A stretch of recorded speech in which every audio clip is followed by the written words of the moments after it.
What's up, everybody? Welcome back to Banking on Cultura. I am your host, Victoria Jenn Rodriguez, and I'm so excited to have you back here. On this show, we talk about the vibrancy and complexity of Latino culture, entrepreneurship, and of course, all the bonchinche in between. Now, today's guest, darling, I am so excited for you to meet him. He and I met during a conference in gorgeous Napa Valley in California over some wine. And it was a beautiful moment for us to connect because I actually got to see him in a moment of giving. And at that moment is when I decided, like, you know what? I got to keep this guy. I got to keep him close to me because he represented such good energy and such a great soul. So he actually gave his designer glasses away to the host of the conference who said, hey, I think those glasses are fly. And he said, you think so? He literally took them off and gave them to the founder. And I was like, wow. Talk about a giving soul and just like a dope person. It was at that moment that I was like, okay, I need to make sure that I keep Tony close to my life, okay? Close to my corazón. So let me get into this intro so you guys can meet him, okay? Tony Waller is the Vice President of Constituent Relations and Racial Equity at Walmart. In this role, he sets strategy for driving reputation, augmenting outreach opportunities, and maximizing social investments in diverse and multicultural communities. He holds several board seats across social equity, gender equality, and fashion, darling, and you guys will see why in a moment. He has received numerous prestigious awards and has garnered recognition from the NAACP, the National Urban League, and has been tapped by governors and mayors in Arkansas to serve on advisory boards driving policy at the federal and state level. He truly is an all-around badass, and I am so honored to welcome him to Banking on Cultura. Welcome. You, darling, you in the flesh. No, not me. It is you. It is you. I am just a hoodlum trying to make it, girlfriend. That is all I is trying to do. I think you made it, darling. You think so? I think so. Why, thank you so much. I think so. But you do definitely keep that urban swag to you, for sure. We can never let that part of ourselves go. We cannot. It's a part of our DNA. It is our swagger. Yes. So I'm really excited to have you on today's show because Tony is on the receiving end of a lot of inquiries and requests for money, right? He serves in a philanthropic role. Part of his role is investing, right, in organizations and putting social responsibility to work. And for a lot of you entrepreneurs, aspiring entrepreneurs who are tuning in, you guys want to raise money, right? For your events, you want corporate partners, you want funding for your nonprofits, all the things. And so we're going to break that down during today's show. And I'm really excited to have Tony here because he's going to give us the tea, like the insider scoop of what corporate executives are thinking about when they are making decisions around who they allocate their funds to. So this is going to be super important. Make sure to grab your pen, make sure to grab your notepad, all the things. But of course, we always like to start with some bochinche. So give us some bochinche that we cannot Google about Tony. Well,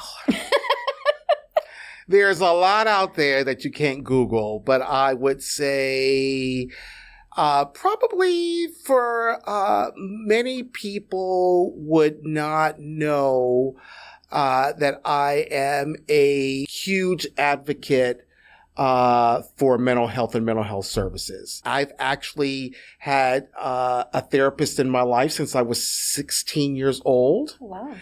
Way ahead of my time, way ahead of my parents' time. I had wonderful parents who knew that I needed help. And despite the fact that family and friends were saying, well, take them to your pastor, or take them to, this or that, my mother was very keen on recognizing that I needed more. And so I am a huge proponent of therapy, of mental health services, and view it not as a solution to a deficiency, but more so as a solution to one's wholeness. I go to the doctor twice a year or yearly for a physical, right? I go to the dentist twice a year to get my teeth checked and cleaned. I get my eyes checked every year. Why would I not get my brain checked out? Why would I not get my head checked out every once in a while? Just to make sure that we're whole and we're doing well. And so my therapist is somebody who I will go and see her today. And she will say, Tony, you're looking good. You're sounding good to me. I'll see you in 6 months. Or she may say, that was interesting conversation. I think I need to see you next week or in a couple of weeks. We need to delve into this a little bit more and kind of fine tune this thing to make sure that you are in a good place, that you are whole, that you can be whole for somebody else. So you will never, ever hear me say anything bad about therapy, about talking to somebody, about seeing someone. I will never allow you to use the excuse that help cannot be found, that I can't afford it, that I can't find somebody. There is somebody out there for everyone. There is a type of experience out there for everyone. And there is a range of affordability out there for everyone, whether it's, a group, whether it's through public health services, there is help out there. So Tony, Afro-Latinos, sí. Latino households, they kind of discriminate, right, against therapy. It's kind of frowned upon, especially I find men have a hard time with it. So what would be your advice to someone who knows a man in their life needs help, but they refuse? What would be your advice? The best thing that you can do at the end of the day, he has to take that first step. Right. You cannot take that step for him. The best that you can do is talk it out with him. Never from the standpoint that you're putting him on the defensive, because that's oftentimes what happens. People will dig in if they're trying to defend themselves. And so what we often do is try to point out to people what is wrong with them. We try to point out to people why you need to do X, Y, and Z. For most folks, it just doesn't work. Right. It puts them on the defense. It puts them on the defense. What you have to do, what I try to do is ask a lot of questions in hopes that their answers, when they hear their answers, it automatically says, okay, there's something here. Perhaps I might need to do something about this.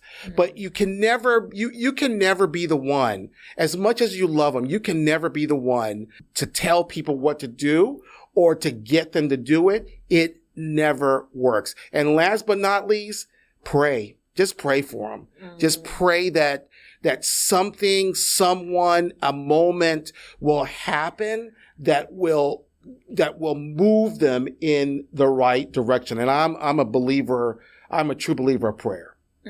I love that. See, this is why I love to open with bochinche, because I never knew that, and nobody would know that unless they ask you for some bochinche. Yeah, so thank you so much for being vulnerable and transparent with that, especially for our community. Like, we have a really hard time with accepting therapy as a form of wholeness, as you put it, which I love, versus as an illness that people think that they need to solve for. Yes. It is about health. Again, this is not about mental sickness. It's about mental health. If you want to be healthy, there are things you must do, right? You don't get muscles by just sitting around and hoping for muscles. You want some big arms? You do bicep curls, right? Mi gente, I've got the perfect freebie for you. So I just dropped a 17-page workbook to help you get your mind right, especially in this climate of so much uncertainty. So if you are an aspiring or current entrepreneur and you're just feeling stuck, you're not feeling too good about what the future holds, and all the turmoil, the politics, all of it is just throwing you off your game, this workbook is actually going to act as a journal for you. It covers goal setting, efficiency tips, how to manage your time, time, financial management tips, strategies on how to wrap your head around the next big thing that's coming down the pipeline to bring you consistent revenue in your business. It covers what you should be doubling down on in terms of your well-being. And it is just my favorite jam-packed journal full of marketing and sales strategy to help you get clarity, but most importantly, to help you secure the big bag. So make sure to tap on the link in the show notes. I've linked it there so that you guys can get really clear on the top hacks that you can put into play in 2024 to set yourself up for success. I hope you love it. You want a strong mind? You get yourself checked out. You read, you do things to develop your mind. And part of that development is also seeking other people's help to help you on that journey. Yeah, totally. Amazing. Okay. So sponsorships, let's talk about that. Let's talk about how in your position, you're always getting asked for something. I'm assuming, yes, correct. Okay. Always getting asked for something. The schmoozing, they're always trying to like get something out of you. So as an entrepreneur who has a super cool project, they're looking to fundraise for, or they have an event that they're looking for sponsorship dollars, what should their approach be? Fundraising, seeking funds is both an art and a science. And the tendency is for folks that are looking for money that they just go out and ask anyone and everybody, for funding, without fully understanding who they're asking funding from. Mm-hmm. And so, if I were out there fundraising, I would be very, very focused on organizations, foundations, and entities that align with the work that I'm doing. There's no use you asking Ford Motor Company for some money on a floral competition. Ford ain't into flowers. Ford is into cars. Right. And engineers and scientists and mathematicians and all that. They're not into, they may be, but that's not what they're known for. They're not known for flowers and art and, all that other kind of stuff. Mm-hmm. Know who you're going after. Second, you have to plan it out. Now, I know oftentimes it's frustrating because people have things that they want to make happen right now. And so you're going to ask for, you just want to ask everybody in hopes that somebody's going to write you that check. And so I get that. However, I believe that the ones who are the most successful are the ones who have crafted out their plan for how it is that they're going to tackle the money. And that comes along with the building of their program. So if I was doing it, I don't know that I would put a program or an event in place until I knew exactly how I also was going to tackle the funding, right? So if I'm going to do a gala that's focused on the next generation of entrepreneurs, I'm already planning what do I want it to look like, who my potential guests are going to be, who I'm going to potentially invite, who I'm going to potentially honor, right? I'm planning all that out.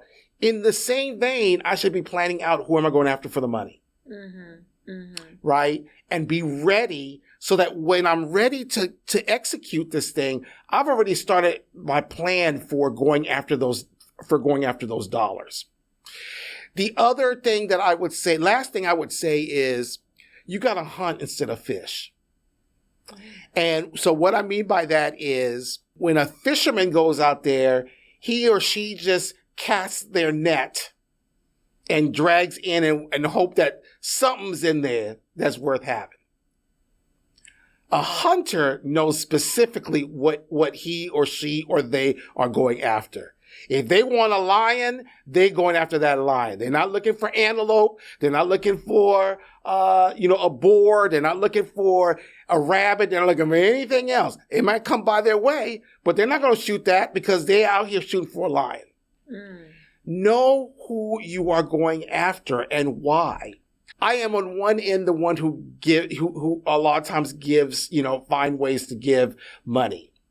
But I also spend some time raising money for different organizations, different nonprofits that I work with, et cetera. And I am very intentional and targeted how I go after that money.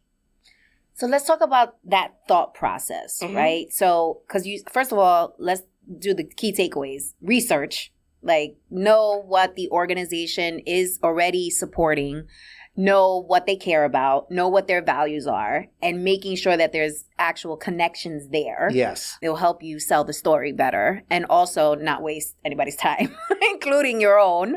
So the research piece, and also being very targeted, to your point. You're not a fisherman or woman, you're a hunter. So be specific and intentional about that. And then to your point about the thought process of building out, like, who is your list? So where do you start when you're like building out your list? You know, I start from a couple of places. One, you can always find every kind of list of, business organizations if you're going after the business community. Hey, look, you got a Fortune 500 list. Fortune 500 list is easy to find. It's public. It's public information. And then I just go to their websites. Their websites will always tell you what they're into. So there's you don't have to hunt for this stuff. It just takes a little legwork, but it's there. And I typically start from the bottom of the list. Why? Because most folks are trying to get that Fortune 5, Fortune 10, Fortune 20, when the list is Fortune 1000. There are 900 organizations that are there that you could be going after. So if my competition wants to go after the top 100, have at it. I'm going to go to the bottom 1,000 to, 1,000 up because they got money and green is green. So it don't matter. You know what's interesting, Tony, that I saw that really made me rethink my approach? So I got this random email one day from someone that I don't even believe I've ever spoken to before, but he runs a diversity conference, and he was like, hey, I'm looking for somebody to interview Hillary Clinton or Magic Johnson. And I'm like, yeah, I'm ready to interview. Like, what's up? And then he's like, they are looking for a sponsor in order to interview these people, right? So I was like, okay, send me your deck. Because I'm like, look, if I'm going to speak to Hillary and, Magic Johnson, I'm going to throw some coins. This man sent me his deck, Tony. And his lowest level was $100,000. His lowest level. And I thought to myself, wow, am I playing too small? Like, how I'm out here asking people for 5,000, 10,000, 15,000, 20,000. This dude is asking people for $100K start. So talk to us about how does one get to that level? Like, what would make you write someone a $100,000 check? Well, everybody, again, you've got to understand where everyone is coming from and what they are doing. Everybody has a priority. For me, priority is always going to be impact. Am I truly making a difference? Not to say that having a conversation with Magic isn't going to be impactful, but at the end of the day, I don't know that it's going to be enough of an impact for me that is going to change the lives of the people that I'm trying to touch. I'm always going to be focused on things that actually touch the communities that I'm trying to serve, like really touch them, right? I live the whole motto of helping people save money so they can live better. And so me, it's, am I investing, and investing it is, am I investing in opportunities that uplift the people that I'm trying to serve? Am I investing in opportunities that are helping the people that I serve save money? And am I investing in opportunities to help people that I serve live better? You know what's interesting? So first of all, Walmart ambassador right here, because I went to the website like last week when we had our prep call, and the first thing you see, it says live better. And I was like, okay. So now when we're talking to Walmart, we're using language, live better. Right. And literally we're hearing you say it, which I think is like a great takeaway for folks. So when someone has the opportunity to speak to an executive like yourself at an organization, ask questions that probe them to speak the vernacular of the organization, because each organization has their own culture, their own kind of language, and use that language to communicate back to them to show like there's alignment, there's understanding here. Would you agree with that? Absolutely. And, you know, then you also have to ask yourself the question, what kind of relationship do you want to have? Do you want a transactional relationship or do you want a transformational one? Let's talk about that. Let's talk about that. Do you want to be a shady Sadie or do you want to be a married lady? Okay. Wait, see that again? Do you want to be a shady Sadie or a married lady? I love that. That's right. So I'm trying to be a married lady. Yes. Okay. Which means I want it to be long term, where we're doing things for a long time that is really having an impact. There is nothing wrong with being transactional. I'm not throwing judgment out, but you have to know what the organization that you're going after is all about. There are organizations that are very transactional. Again, no judgment. It's not a problem. Yeah. But there are organizations that are very transformational. That means they really want to do something that's long term, that's really going to have an impact. You have to know that. Mm-hmm. Because if it's a transformational relationship, funding and or resources may not show up on the first ask. It may show up on the 10th ask. It may show up on the 3rd. You never know. Mm-hmm. But you have to, court them. Court them, exactly right. Like, you know how it is. Mm-hmm. You know, when you like that man, what you do? You send them a text message every once in a while. You say, I was just thinking about you. You just, I read this poem the other day and it made me think about you. I heard this song, right? That's how you do. The same thing when you're trying to create a transformational relationship with the organization. When I'm trying to do that, I will say, I know Victoria Jenn is interested in sustainability. I just read this article about sustainability in fashion. Let me send it to her. Victoria Jenn, I saw this article. I thought it'd be interesting to you, given some of the conversations that we've had. Victoria Jenn, I'm getting ready to go to XYZ event. I've got an extra ticket. Do you want to come? Because it aligns with the work that you're doing, right? So that the right moment that when I make that ask, you'll be like, oh yeah, I'm in. I'm in because I have that relationship. I tell people all the time, it's like your cousins, right? There's your first cousin, right? That, my ace, we talk all the time. We do things all the time. I just love my first cousin. And then there's the 5th cousin, the one who only calls you when they want something. You don't hear from them for months. You don't hear from them for years. All of a sudden, hey, Victoria Jenn, it's your cuz and our needs, right? And what you do, like, right? Yay, hey, baby, how you doing? Ha, ha, ha. Yeah. Oh, you need something? Let me think about it. Click, and you never call them back, right? I want you that when my name pops up on your phone, that you get excited, that you want to talk to me, that you want to do things with me. That's the kind of relationships that we should all, in my opinion, should all be striving for. And that's that's always one of the ones I'm looking for. Yeah. Let's talk about that, because that takes time. Yes. To build that type of connection. What would be your thoughts for somebody who doesn't have the time but has the access, right? They know they're going to be in a room full of executives. They're going to be at a networking event. They don't have time on their hands. What should their approach be? I would say utilize it to the best of your ability, and be very strategic and tactical on the ask that you make. I might not ask you for the $25,000 this round. I might just ask you for $500. Because I think we're at a $500 level right now. And then I'm going to show them what I've done with that $500. I want to show you this was not a charitable gift. I'm going to show you that it was worth it for you to give me that $500. because I'm going to maximize the mess out of it to the point that I say, next time I get asked, I'm going to do a little something extra. Okay, let's talk about this for a second, because this is good. Because I find that you get a sponsor, somebody comes in to partner, and I see a lot of entrepreneurs, it's like a wham, bam, thank you, ma'am, see you next time, maybe. I don't know.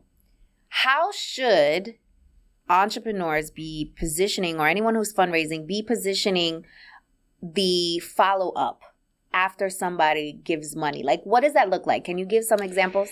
It doesn't have to be anything much. I mean, it could be a simple note to somebody, and it could just be a thank you for your contribution as a result of what you've done. This is the impact that we've been able to make. As a result of this $500, I've been able to buy shoes for 20 kids, who would not have gotten a new pair of shoes, right? All those kinds of things make all the difference in the world. But oftentimes, you're exactly right. We get what we want, and we leave it at that. Just a simple thank you will help. If they're giving you a lot, maybe it's a phone call, or it's a handwritten note versus an email. All those things make a difference. You have no idea what a handwritten note does for folks, because we are in this world where nobody writes anymore. Everybody types, everybody texts. Nobody sits down and take a piece of stationery and write something on it and actually physically mail it. They don't do that anymore. Yeah. So when people get that kind of stuff, it's special. Yeah. Because not everybody gets that. Mm-hmm. I know I do. I love getting a handwritten note for somebody. Mm-hmm. And I love writing handwritten notes. Yeah. Okay. So handwritten notes, pick up the phone, make sure you're following up when somebody gives you money. You know what I found interesting, and I've had this happen with some of my sponsors, I will follow up with them after they partner with me, give all the thank yous. I even send them like pictures of their team, and I make it heartfelt, because it is. Right. And I'll be like, okay, well, I would love to talk about next year. And it's so interesting because some of them will share, oh my God, I had such an incredible time. This was amazing. I told this person. This is so great. And then when I'm like, okay, let's revisit for next year, I've had them go ghost. I've had them not come back to me till 7 months later. And it's been kind of interesting. So what are your thoughts if you have a partner, you've done the due diligence, they came on board, they were happy, they said they were happy, you've got great feedback, you've done the follow-up, all the things, but it's like pulling teeth, trying to bring them back to the table for the following year. What would be your recommendation? Maybe they're not there. Maybe that's it. There's that old adage that says, some are in your life for a reason, some are in your life for a season, some are in your life for a lifetime. And that's just the same way here. And you have to determine how much time it's worth for you to, how much is it worth you to put in the time in certain opportunities. Mm-hmm. For some, it may be worth going after them for another 7 months. For others, you got to say, I have better use of my time. Mm-hmm. But you have to figure out, you have to judge that out for yourself. There's no right or wrong answer. Mm-hmm. But I think we have to be okay that not every funder is going to be in our life for long term. It's okay. Mm-hmm. There is a lot of money out there, believe it or not. The other thing that I would say is we have to be very sensitive to the fact that there is more ways, right, to raise money. Everybody wants, and I get it, we all want that $1 million check from somebody. Yeah. Sure. But do you know that 80% of giving in this country comes from the individual giver? It's not from corporations or foundations. And of that 80%, the majority is not somebody who's giving $100,000, $25,000. It's the giver who's giving $5, $10, $15, $20, $100. And we miss on that giver all the time. Now, the challenge with that is that it's labor intensive. You put the same amount of labor going after the $1 million as you do after the 10. And so I get it. People want to, people want the biggest return for their investment. I get that. But I also believe that we are missing out on tremendous opportunities when we don't have a plan in place for that smaller giver. My other piece of advice is have a variety of fundraising efforts going on at the same time. Diversify your portfolio of asking. Interesting. I did not know that stat. I did not know that. That is very interesting. Okay. So key takeaway, diversify like who your fundraising strategy essentially. Like it doesn't need to just be institutions. It could be individual. Yeah. And it doesn't have to be just money. And it doesn't have to be just money, correct? But also I feel like family offices is probably another angle for folks to reach out to. Sure. For those who are not familiar with what a family office is, and maybe you can help me explain this, Tony, if I don't have it completely all the way together. But essentially, wealthy families hire a family office to manage their funds. And they are the ones who make investments on behalf of the family. They are the ones who decide who gets what. They're kind of like, they're not financial advisors. They're their trusted fund allocator. Correct. Yeah. We interrupt our program to bring you this important message. Ooh, this is really good. You should know about this. So I don't know about you, but I've been known to procrastinate, especially when things scare the hell out of me. The fear alone would have me stuck, overwhelmed, confused, and all types of self-doubt. And don't even get me started on the imposter syndrome. Okay. After getting laid off, not once, but 3 times, honey, I realized that the security blanket that I made up in my head was just an excuse because I didn't really want to bet on myself. The corporate benefits that had me in that headlock, girl, they went out the window once my job decided that they no longer needed me. Turns out that I'll save a whole nickel if I cut your salary completely. The truth is, the only security blanket guarantee is the one that you create for yourself. In other words, until you start a business, you will always be at the mercy of a company's headcount, and you will never have complete control over your time, which means you'll be renting out your thought leadership and helping build someone else's dream instead of your own. If you've been waiting for a sign, this is it. Don't you think it's time you stop playing small and tap all the way into your power, sis? Click on the link above or below this video to learn my 3-step process, the exact 3 steps that I took to make the transition from corporate to entrepreneurship. And this is helpful even if you don't know what type of business to start and have only one source of income. And this is absolutely free. It is my gift to you. I want you to win. It's winning season. In fact, what's that? It smells like winning season. Okay, so tap in and I'll see you inside the training. Let's go. They basically are subject matter experts, right? So, how do I best understand how to give, right? How do I best understand how to invest in communities? Because we may have the desire, right? And we may have the good intent.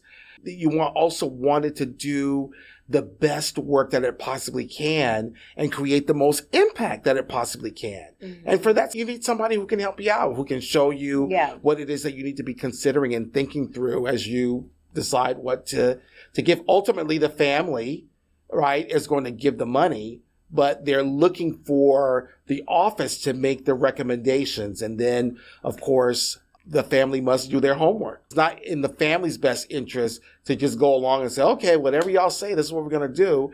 You need to do your own homework, ask questions, and making sure that that whatever giving is taking place aligns with the kinds of things that you want to give to. Yeah, totally. Yeah. So I want to circle back on how entrepreneurs, how nonprofits can approach partners differently, because you had shared with me that you're kind of like over the same pro quo, like doing the same type of programs, the same type of events, the same type of experiences. So can you talk a little bit about your thoughts on that and how people should be thinking about being innovative? You know, the world is always changing. But what I've noticed is that while the world is changing, organizations are not. We all get comfortable, right? When something's working right and it's served our purpose for decades, why would I want to change it? And what I'm seeing is a world where what worked 10 years ago isn't necessarily working as well today. And I would say if I'm looking at the trend, what worked 10 years ago is halfway working today. And 10 years from now, it probably won't be working at all. And we have to get in front of this thing. Again, the world is changing dramatically. The things that we're dealing with today are not the things that we dealt with 10 years ago. And so in order for us to be able to keep up and get the work done that we're supposed to get, that we want to get done, we have to have a real clear understanding of what is it going to take to get it done when it, 10 years from now, and how do we shift things over? I look at often some of the organizations that we work with of what they do from year to year. They have the same type of conference, covering the same type of information. It's kind of held the same time of year every year, same time of the year every year. You pretty much have the same thing happening, except that it's just taking place at a different location. And you have to start wondering, is my investment that I'm making in this particular event worth it for me? More and more, I think you will see funders, corporations, foundations, philanthropists. I just think that they will come to a time where they will say, this is not what I'm interested in putting my money in because I'm not getting any real return for it.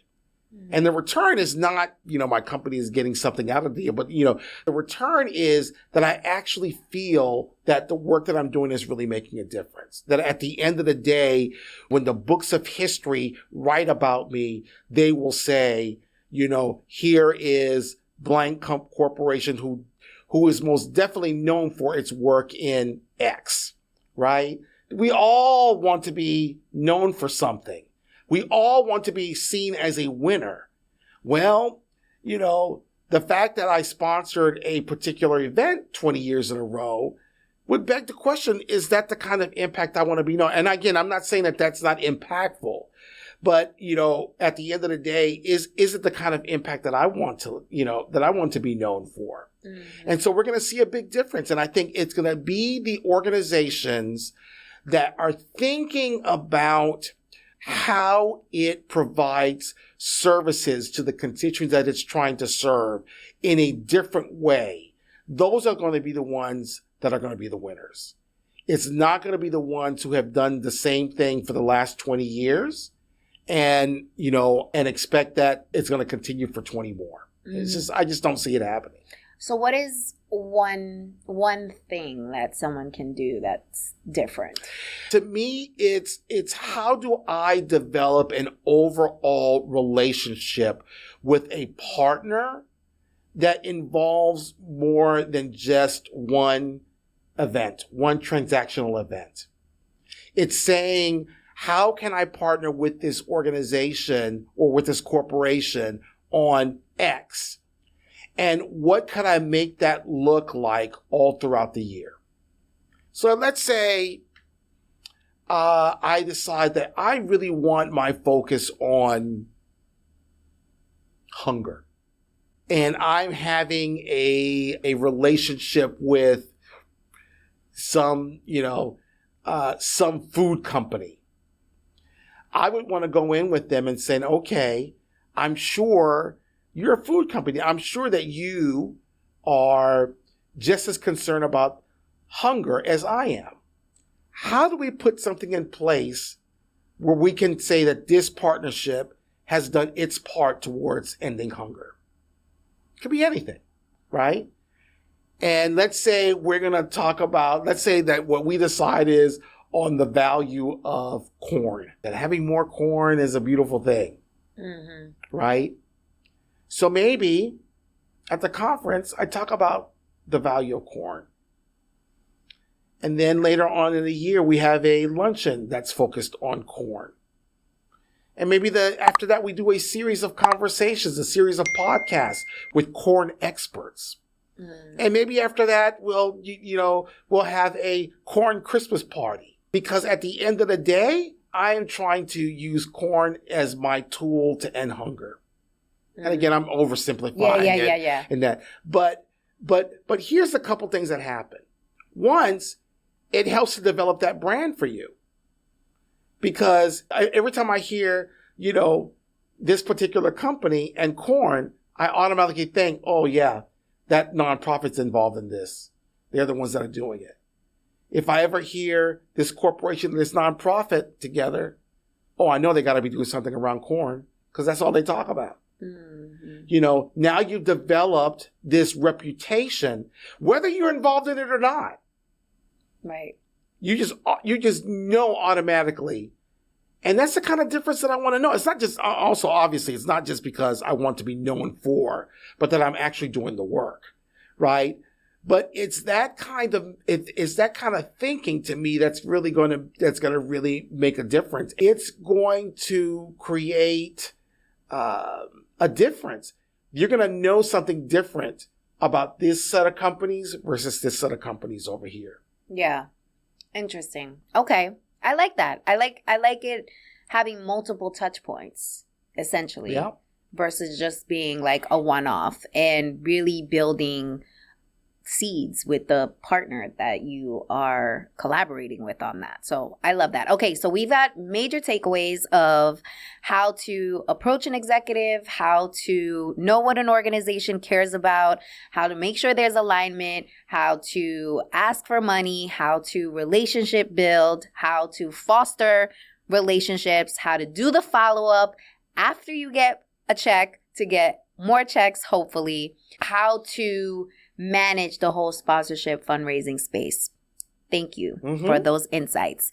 I love to, we have a lot of entrepreneurs on our show, but I always love to bring in executives in the corporate space to understand how they operate on that side, because entrepreneurs can be very siloed in how they work in their approach and not really having a keen understanding of how corporate operates, right, or what it is that they think about and how they make decisions. They either miss the opportunity to work with corporate, which leaving tons of money on the floor. You guys always know I'm a big advocate for working with corporate, going after corporate and government contracts, securing that big bag. That's what we about over here. Or they mess up the opportunity because they don't understand how to play the game. Right. So thank you for that. I want to get into the Talk That Talk segment, where we challenge something taboo in the cultura. And you and I have had conversations about this, and I think it's really important for us to speak publicly more and more about it. So, Afro-Latino, where's your family from? Well, my family is actually from Virginia. Okay. But I was born and raised in Puerto Rico. In Boricua. Boricua, sí, de Bayamón. Hey, Puerto Rico. Pero looking at you, people will assume, oh, Tony is a black man. Even with your name, Tony. Black man. So can you talk to us about in corporate how this has played out? Because you had shared some really interesting stories with me of how people try to test you. Yeah, well, the sad part is that we Latinos are very narrow-minded. And this is Tony Wallace speaking, so, take it for what it is. But we tend to be very narrow minded on what being Latino is or is not. That a Latino is mestizo, darker hair, et cetera, et cetera. But waver from that, and then there's always the question. It's interesting. It's become more and more complex as time has gone by, in particular in this country. I'm actually finding a lot of what I've seen in this country now in other countries. Even in Puerto Rico, I see it now, where I never saw it before, right? It's this notion of what being Latino is or is not, right? When I grew up in Puerto Rico, los Puertorriqueños, we were blonde-haired, blue-eyed, and dark-skinned, curly hair, and every hue in between. Mm-hmm. There was no question when people said, what are you? I'm Puerto Rican. I'm Puerto Rican. No, but what are you? I'm Puerto Rican. I moved back to the mainland I moved to back to where my parents are from, which is Danville, Virginia, southern part of the state. And it was incredibly a difficult time for me because of the fact that in that community, everything was black or white. People were black or white, issues were black or white, etc. And here I was, this black kid with a thick Spanish accent, because I used to talk like this all the time. All of a sudden, hold up, wait a minute, you're not black. What are you? Right? Well, my parents are black. No, but you're not. Okay. For obvious reasons, I'm not white either. What little bit back then that the community knew about Latinos, the little bit they knew, they had very limited exposure. And what little they knew, they could only relate to the migrant workers who had come to harvest over the summer, primarily from Mexico, right? And I didn't like them either. So I was just kind of out there. And for the longest time, there was this expectation, and even to this day, there's still some expectation by some, that I'm supposed to pick and choose a side. Right? What are you? Black? Oh, no, you're not black. Because you were born in Bayamón, Puerto Rico. Okay. What are you? Puerto Rican? Oh, no, you're not. Your parents are from Virginia. So then the question became, why do I have to choose? Both of these are very important to me. I had parents who made sure that I knew my Puerto Rican culture as well as my black culture.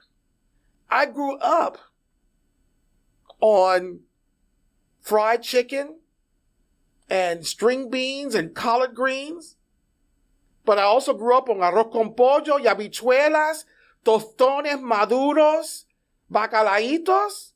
My favorite. Mine too. My mother never made me choose. She wanted me to embrace all of it. So why is the world asking me to choose? Why can't I embrace it all? It's been quite a journey over the years. I'm very secure in myself now that it doesn't matter because I'm like, I tell people all the time, it ain't what you call me, it's what I answer to. And so you can call me whatever you want to call, but it doesn't mean I'm going to answer to it because I don't have to. I tell people all the time when they say, who are you? Well, baby, I'm a gay, black Puerto Rican who embraces all of who he is and has been put on this world to help you to do the same. And you can take that for whatever you want it to be, however you want it to, to manifest itself. That's on you. Not my problem. Because I'm very clear on who I am and what I'm going to do. And so we have got to get past this whole notion of categorizing ourselves to a point where it limits who it is that we are. We are a bunch of things. All of us as individuals are a sum of all of these components. And we should embrace all of them, the good, the bad, and the ugly. That's what makes us who we are. And we should support our brothers and sisters as they figure out how they're going to define themselves. At the end of the day, how are you, the way you define yourself, have an impact on my life? And that's the part that I'm always amazed. Because I've chosen to define myself as X, you get upset. But why? How is that impeding you from living your life?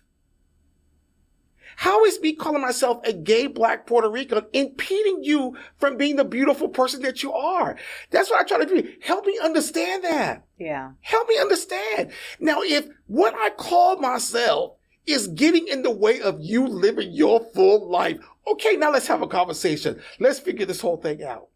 But if all I'm trying to do is live my life like you're trying to live yours, and the difference is that I call myself a certain thing and you call yourself a certain thing, really? We got to work ourselves up to that kind of a thing where it just becomes such an issue that it divides communities, divides families, divides.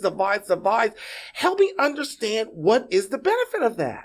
What would you say to the Black community who doesn't accept Afro-Latinos?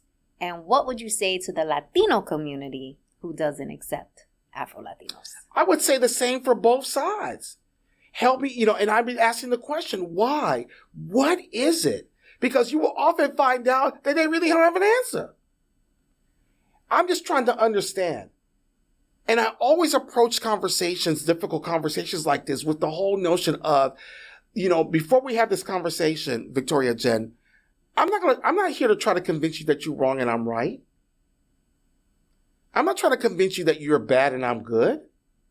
I'm just trying to understand. Let's make sure that we're on the same page. I believe that you're a good person, and so am I.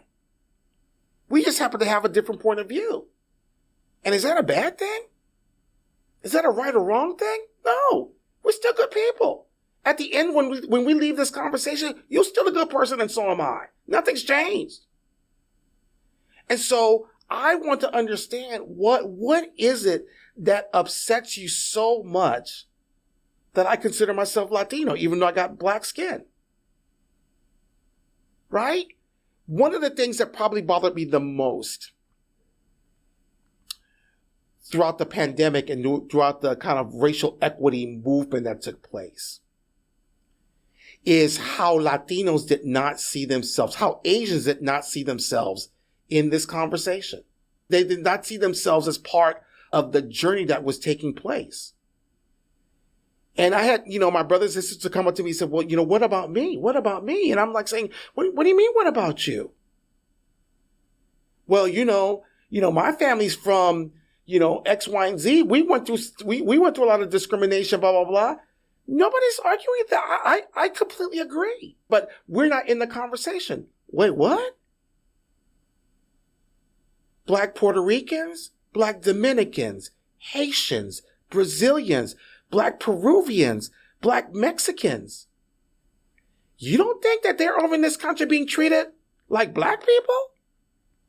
You don't think that by supporting them, you're not supporting your community too? Victoria, Jenn, that was hurtful to me. That you thought so little about me that I was in this fight just for a certain group of people. I'm in this thing for everybody. Because I know Black Asians. I know Black Japanese. I know Black Koreans. I know Black Vietnamese who are going through the same thing as I'm going through, who are being treated just as a Black person. They're not even being looked on the Asian side of things. They're being looked as Black people because what they see is what they see. They see Black. And they're not questioning whether you're from Cuba or whether you're from Vietnam or whether you're from Argentina or they're not questioning that. All they see is a Black person. And you don't think that they're not going through all kind of stuff? You don't think that by supporting them, you're not supporting our entire community? Because if Black Cubans are lifted up, the whole Cuban community is lifted up. And for us to not to think that, man, heartbreaking.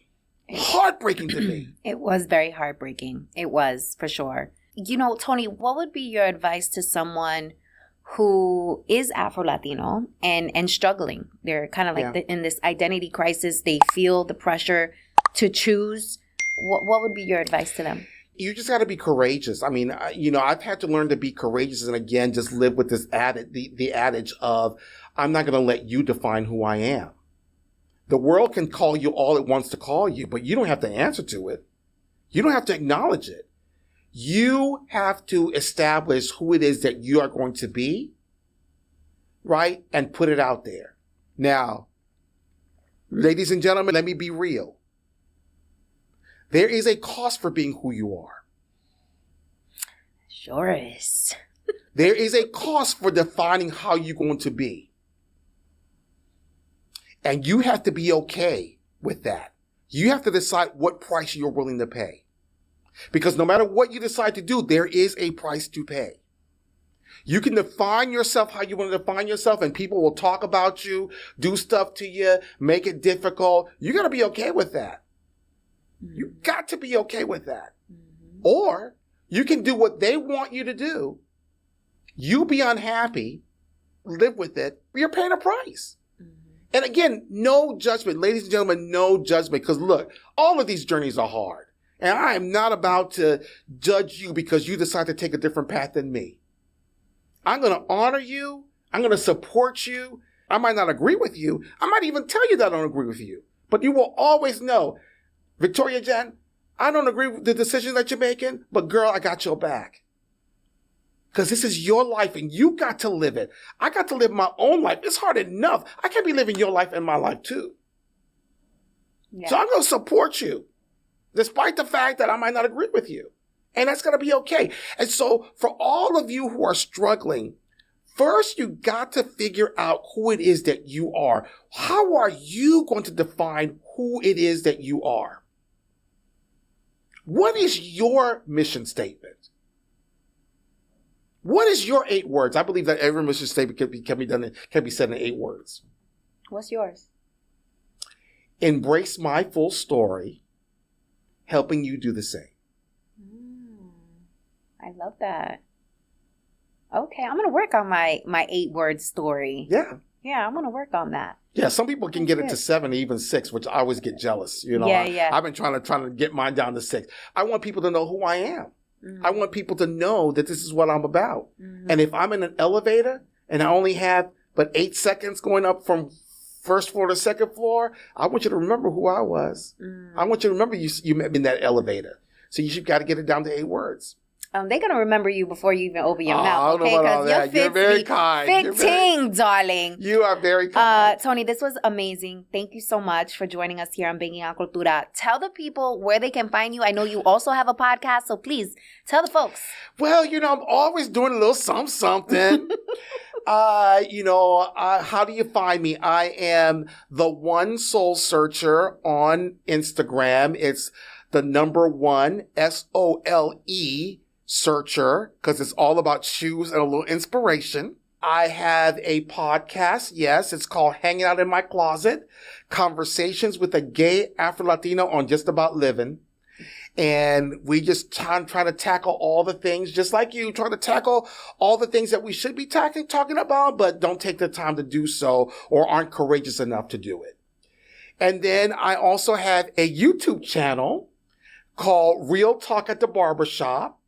And I get to do that thanks to my company, Walmart. Walmart has graciously empowered me to create this forum, again, where we have more conversations that are the kinds of conversations that uplift, that help us to refresh, that help us to revive, that help us to recharge, and that leave us leaving better, looking better, feeling better than when we came in.